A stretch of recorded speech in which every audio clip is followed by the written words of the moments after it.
Hello friends, welcome to my YouTube channel. आज आपको मैं कंप्यूटर फंडामेंटल की चौथी क्लास में कंप्यूटर के टाइप्स बताने वाला हूं। कंप्यूटर कितने प्रकार के होते हैं, तो आइए देखते हैं। Types of computer. कंप्यूटर तीन प्रकार के होते हैं जो कि निम्नलिखित हैं। इसमें आपका पहला होता है बेस्ड ऑन एप्लीकेशन या फिर मैकेनिज्म। मैकेनिज्म का मतलब होता है कार्य प्रणाली और एप्लीकेशन का मतलब होता है अनुप्रयोग। दूसरा है आपका बेस्ड ऑन पर्पस, उद्देश्य के आधार पर कंप्यूटर के प्रकार भी होते हैं। और तीसरा है आपका बेस्ड ऑन साइज, आकार के आधार पर।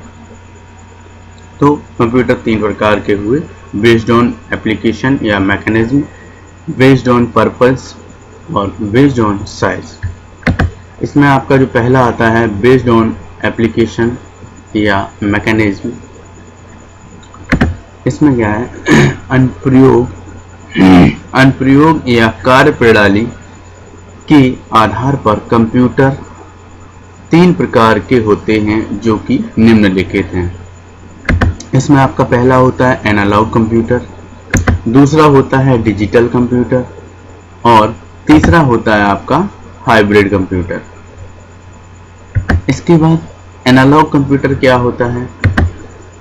एनालॉग कंप्यूटर वे कंप्यूटर होते हैं जो भौतिक मात्राओं जैसे दाब, ताप, लंबाई, ऊंचाई आदि को मापकर उनके परिणाम को अंकों में व्यक्त करते हैं, एनालॉग कंप्यूटर कहलाते हैं।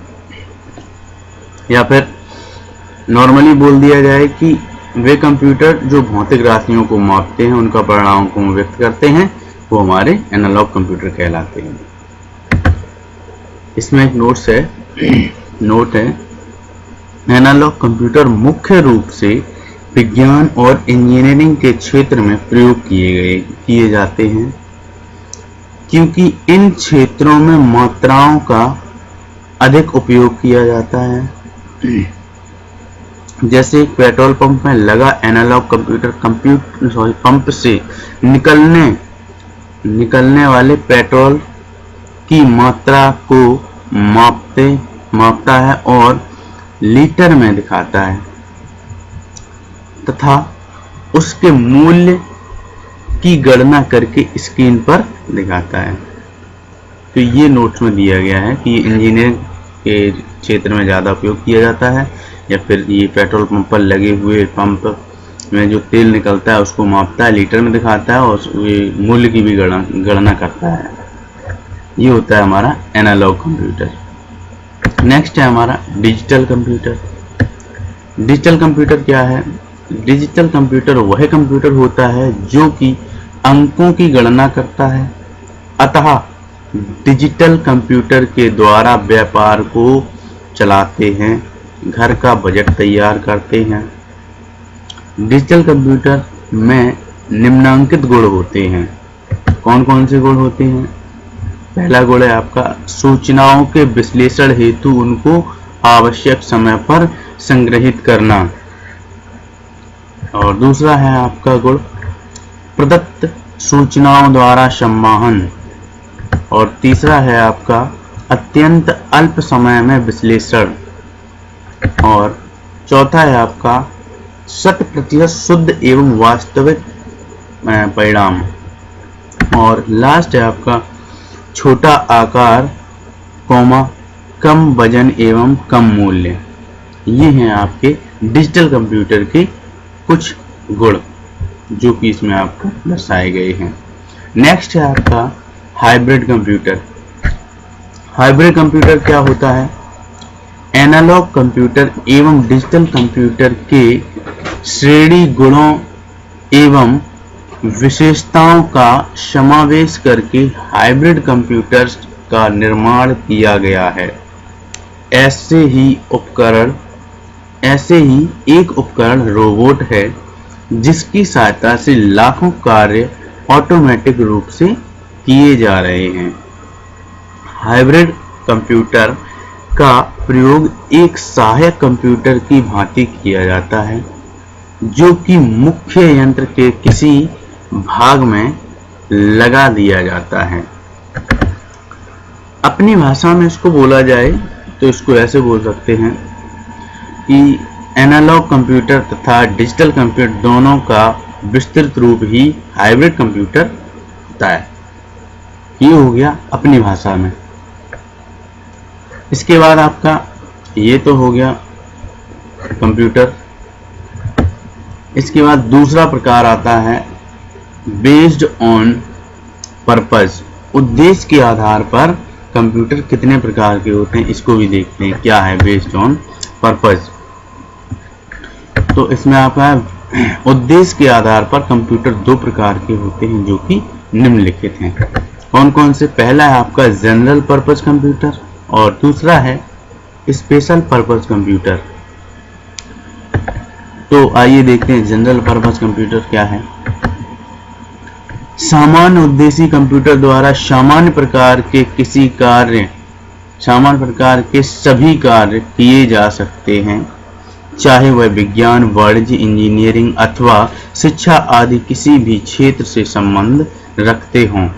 विभिन्न प्रकार के कार्यों को एक ही कंप्यूटर से किया जा सकता है और ऐसे कंप्यूटर जिस पर यह सभी कार्य संभव होते हैं सामान्य उद्देश्य कंप्यूटर कहलाता है।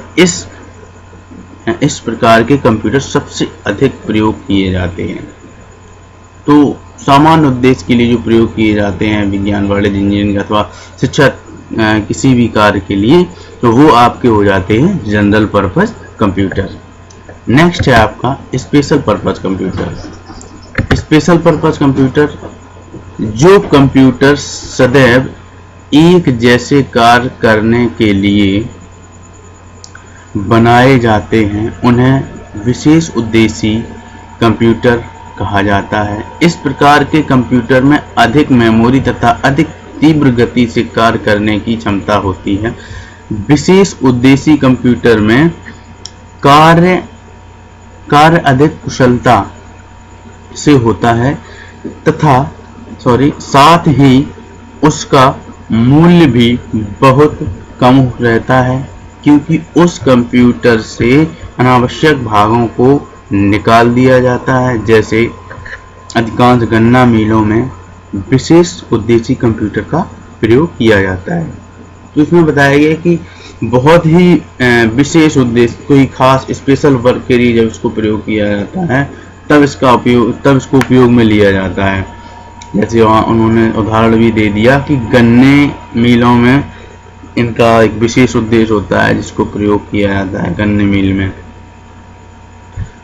तो ये आपका स्पेशल पर्पस कंप्यूटर हो गया। नेक्स्ट है आपका बेस्ड ऑन साइज, मतलब आकार के आधार पर भी कंप्यूटर होते हैं। ये कौन से होते हैं? तो आइए देखते हैं। आकार के आधार पर कंप्यूटर चार प्रकार के होते हैं जो कि निम्नलिखित हैं। इसमें आपका पहला आता है माइक्रो कंप्यूटर और दूसरा आता है मिनी कंप्यूटर। लेकिन यहाँ पे कहीं आप दूसरी किताब में पढ़ेंगे तो एक जगह और दे दिया जाता है वर्क स्टेशन कंप्यूटर। तो वर्क स्टेशन कंप्यूटर यहाँ नहीं दर्शाया गया है और ना ही अधिकतर किसी किताब में दर्शाया जाता, किसी किताब में दे दिया जाता है, तो आप कंफ्यूज नहीं होंगे इसलिए बताए दे रहे। वर्क स्टेशन कंप्यूटर भी दे दिया जाता है, वो इसी दूसरे नंबर पे आता है, लेकिन उसका उल्लेख ज़्यादा नहीं किया गया है क्योंकि वो जो कंप्यूटर हैं वो माइक्रो कंप्यूटर से ही मिलकर बनाया गया उसको, इसलिए उसका उल्लेख नहीं किया गया ज़्यादा। इसके बाद उन्होंने सीधा दे दिया मिनी कंप्यूटर। नेक्स्ट है हमारा मेन फ्रेम कंप्यूटर और लास्ट है हमारा सुपर कंप्यूटर। तो चार प्रकार के होते हैं साइज के आधार पर, आकार के आधार पर। तो इसमें देखते हैं पहला माइक्रो कंप्यूटर क्या है।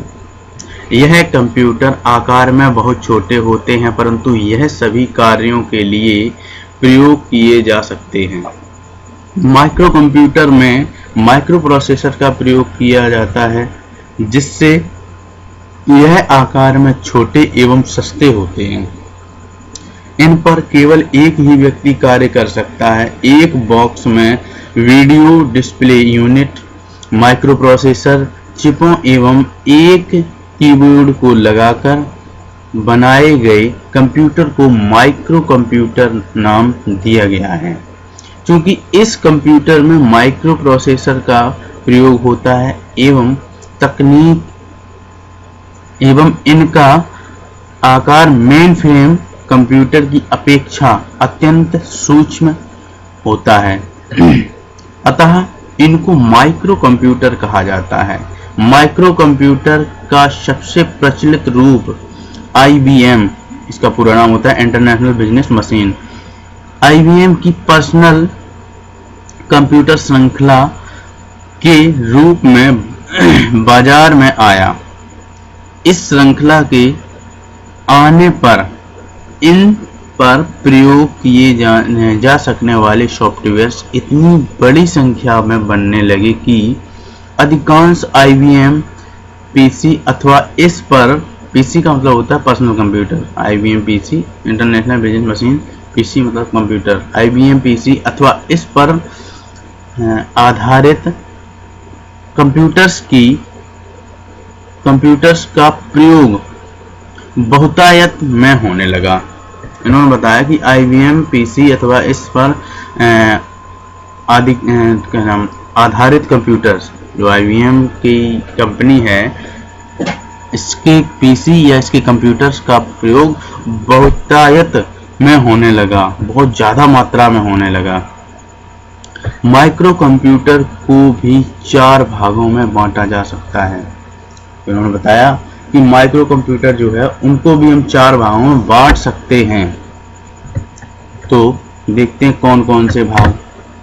Types of micro computer. Micro computer को 4 भागों में बांटा गया है। कौन कौन से हैं?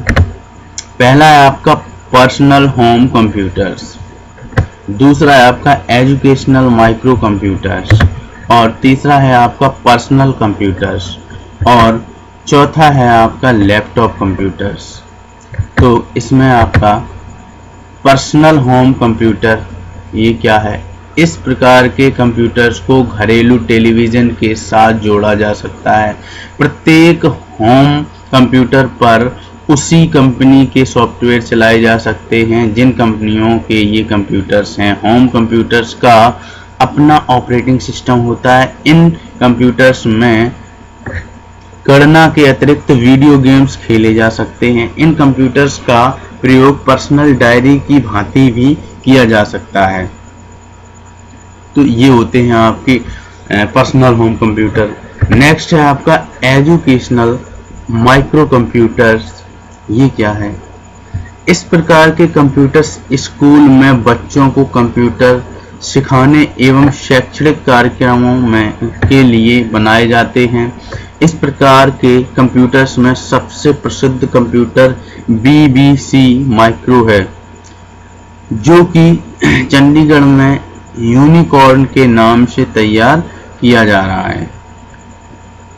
मतलब इन्होंने बताया कि ये जो एजुकेशनल कंप्यूटर है वो आपका बच्चों के स्कूल में बच्चों को कंप्यूटर सिखाने के लिए या कोई शैक्षणिक कार्यक्रम किया जाए तो उसमें इसको प्रयोग किया जाता है। ये होता है आपका एजुकेशनल माइक्रो कंप्यूटर्स।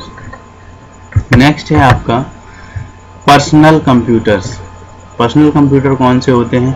इस प्रकार के कंप्यूटर्स को निजी उपयोग में लाए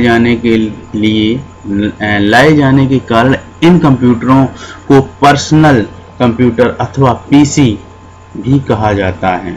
इन कंप्यूटर्स में स्मृति मतलब मेमोरी, स्मृति भंडारण, ये जो कोष्टक में लिखा है मेमोरी वो गलत जगह पे लिखा है। ये भंडारण का मतलब होता है स्टोरेज और स्मृति का मतलब होता है मेमोरी, तो मिस्टेक हुई है इसमें।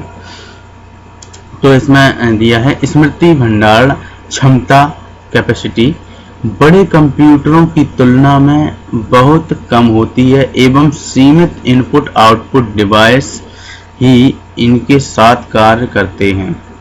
सामान्य बोलचाल की भाषा में बिना हार्ड डिस्क लगा कंप्यूटर ही पर्सनल कंप्यूटर के नाम से जाना जाता है। ठीक है, ये होता है हमारा पर्सनल कंप्यूटर। नेक्स्ट है लैपटॉप कंप्यूटर्स।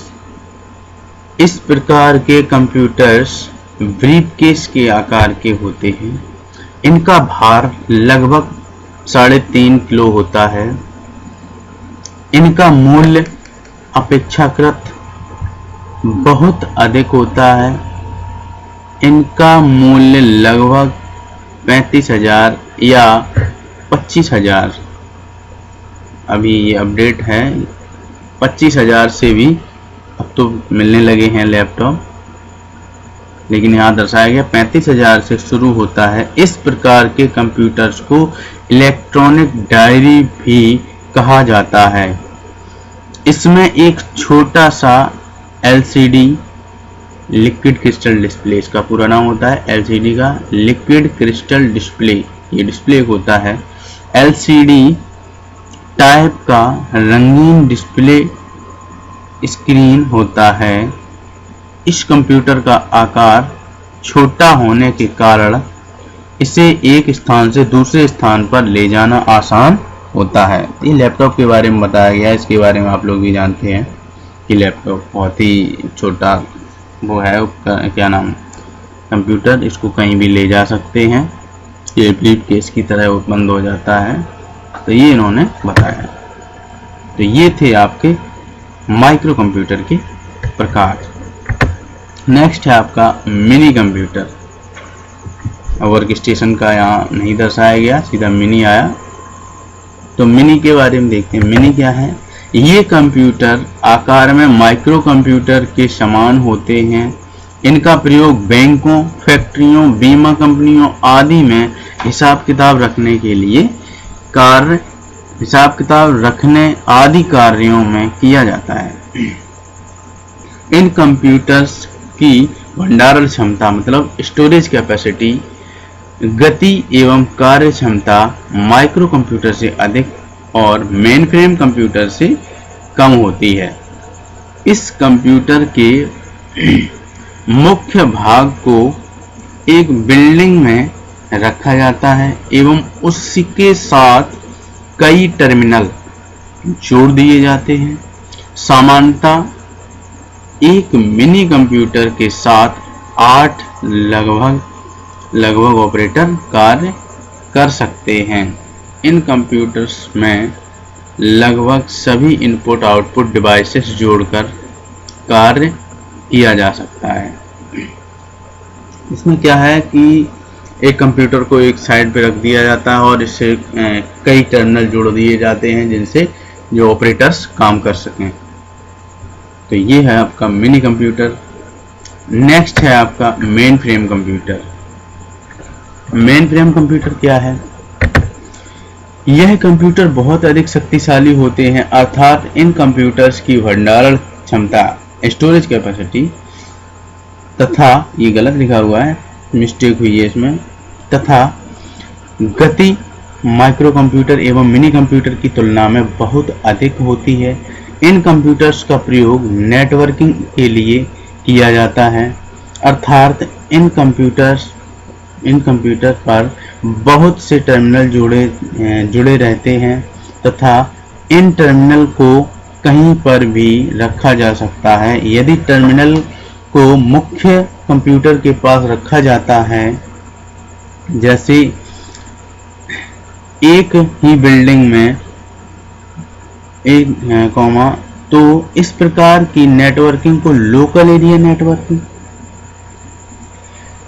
यानी कि लोकल एरिया नेटवर्किंग या लैन कहा जाता है।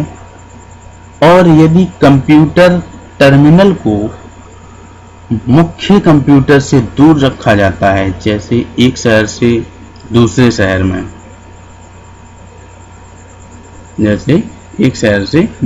में, तो इस प्रकार की नेटवर्किंग को वाइड एरिया नेटवर्क मतलब वैन कहा जाता है। रेलवे में प्रयोग किए जाने वाले टर्मिनल वाइड एरिया नेटवर्क का अच्छा उदाहरण है।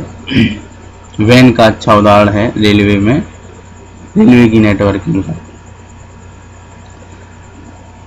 इस कंप्यूटर की गति टर्मिनल की संख्याओं तारों की लंबाई के अनुसार बढ़ती एवं घटती रहती है। वास्तव में ये सभी टर्मिनल मेन फ्रेम कंप्यूटर का प्रयोग करने के लिए एक लाइन में खड़े रहते हैं, परंतु अत्यंत शक्तिशाली होने के कारण मेन फ्रेम कंप्यूटर प्रत्येक टर्मिनल का कार्य इतनी शीघ्रता से निपटा देता है कि टर्मिनल पर काम कर रहे प्रत्येक कर्मचारी को यही आभास होता है कि कंप्यूटर केवल उसी का कार्य कर रहा है। इस प्रकार सभी संपन्न करने की विधि को टाइम शेयरिंग सिस्टम कहा जाता है। इस कंप्यूटर की स्टोरेज कैपेसिटी भंडारण क्षमता बहुत अधिक होती है, जिससे सभी टर्मिनल द्वारा किए जाने वाले कार्य को सुचारू रूप से संग्रह किया जा सके। इन कंप्यूटर की भंडारण क्षमता आवश्यकता अनुसार बढ़ाई अथवा घटाई जा सकती है।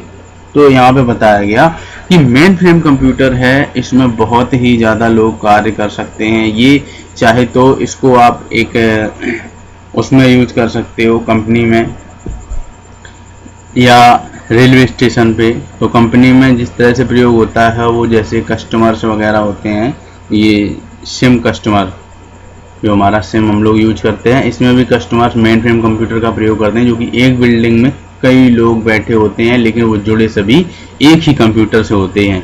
वही उदाहरण है आपका मेन फ्रेम कंप्यूटर, क्योंकि एक ही कंप्यूटर में सभी डाटा स्टोर होता रहता है और वो सभी जब आपसे बात करते हैं तो वो एक ही बात आपको बताते रहते हैं।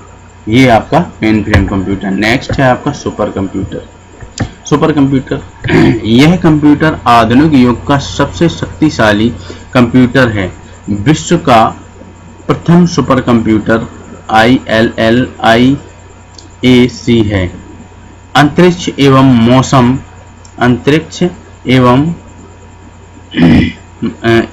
मौसम एवं प्रयोगशालाओं की कार्यवाही के लिए गति के साथ साथ यथार्थता की भी आवश्यकता होती है, जो यह कंप्यूटर बहुत आसानी से कर सकता है। इस प्रकार के कंप्यूटर में बहुत सी इनपुट एवं आउटपुट डिवाइसेस जोड़ी जा सकती हैं।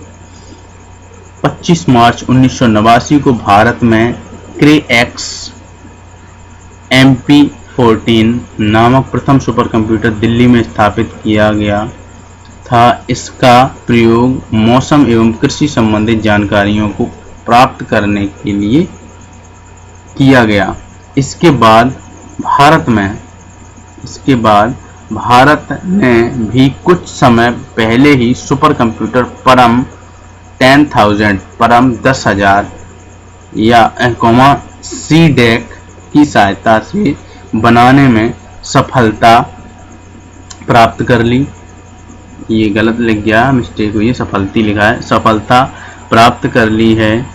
पिछले ही वर्ष भारत द्वारा एकम नामक सुपर कंप्यूटर का निर्माण किया गया है। तो इन्होंने बताया कि सुपर कंप्यूटर बहुत ही शक्तिशाली होता है। इसमें बाउंडेशन नहीं है कि कितने लोग कार्य कर सकते हैं, जितने लोग चाहें उतने ऑपरेटर्स यहाँ जुड़ सकते हैं। और इन्होंने ये भी दर्शाया कि कौन सा कंप्यूटर कब आया, सुपर कंप्यूटर। तो ये जो भारत का परम कंप्यूटर है या CDEC है, इन सब में भी भारत ने बहुत ही अच्छी तरीके से सफलता प्राप्त की है। तो ये थे आपके कंप्यूटर के प्रकार, जो कि आज आपके ये समाप्त हुए। आगे और भी क्लासें